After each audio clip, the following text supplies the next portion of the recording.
দার্জিলিং এসছো নিজের ফ্রেন্ডস আর ফ্যামিলিকে নিয়ে, নিজের পছন্দের মানুষটাকে ভালো একটা প্রিমিয়াম রুমে থাকাতে চাইছো, তাহলে আমি এখন এসেছি রুদ্রভবনে। রুদ্রভবনে একটা স্পেশাল রুম দেখাতে চলছি তোমাদের জন্য। চলো, এই রুমটা হচ্ছে 304 রুদ্রভবনের। কতটা সুন্দর! শুরুতে দেখতে পাচ্ছি এনাদের ওয়াশরুমটা কতটা সুন্দর, নিট অ্যান্ড ক্লিন, পরিষ্কার পরিচ্ছন্ন। ওয়েস্টার্ন টয়লেট দেখতে পাচ্ছি। এখানে কিট রয়েছে, পার্সোনালি তোমাদের কিট দিচ্ছে। ঠিক আছে, এখানে দেখতে পাচ্ছ হেয়ার ড্রায়ারের ফেসিলিটিও রয়েছে। কোনো সমস্যা নেই, তোমরা আরামসে এখানে সব কিছু পেয়ে যাবে। এখানে দেখতে পাচ্ছ রুমটা কতটা সুন্দর, পরিষ্কার পরিচ্ছন্ন। একটা কিং সাইজের বেড দেখতে পাচ্ছ, 2 থেকে 3 জন থাকতে পারবে।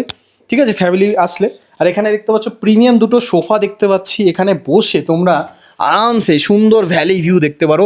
পুরো কাঞ্চনজঙ্ঘা আমার হাতের কাছে থাকবে যদি তোমরা অন্য সময় আসো। আর দেখতে পাচ্ছ ডান দিকে পুরো শহরটাকে দেখা যাচ্ছে। অসাধারণ একটা বিউটি, অসাধারণ লাগছে দেখতে পাচ্ছ। এখানে বসে যখন কফি খাবে, কফির পায়ালাটা দিয়ে এত সুন্দর ভিউ তোমরা এনজয় করতে পারবে। তো এখনই বলবো রুদ্রভবনকে তোমরা চেক আউট করো। এনাদের ডিসপ্লেতে নম্বর আছে, আশা করছি আমার নাম বলে তোমরা স্পেশাল একটা ডিসকাউন্ট পেয়ে যাবে। ঠিক আছে, তো এনাদের আমরা লজিংয়ে বুক করে এসেছি, তোমরা চাইলে ফুডিংও নিতে পারো। ফুডিং এনাদের খাওয়া দাওয়ার ব্যবস্থাও রয়েছে, খুব সুন্দর এখানে আয়োজন করা হয়। আমরা পার্সোনালি এনাদের বাঙালি কুকিং হাতে রান্নাকে মুগ্ধ হয়ে গেছি।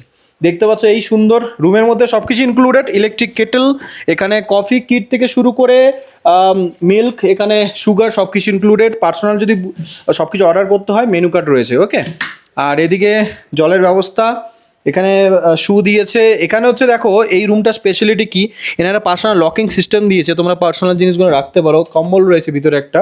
তো নোট ডাউট খুব পরিষ্কার পরিচ্ছন্ন। আমার তো এই বেডটাও খুব ভালো লেগেছে, এই বেডের গদিটাও কিন্তু দারুণ। আশা করছি ভিডিওটা ভালো লেগেছে। ভালো লাগলে একটা লাইক করো, ফলো করে অবশ্যই যেও। আর এখনই চলে আসো তোমার স্পেশাল মানুষটাকে নিয়ে এই স্পেশাল রুমটায়, স্পেশাল ডেস্টিনেশনে, যার নাম হচ্ছে রুদ্রভবন।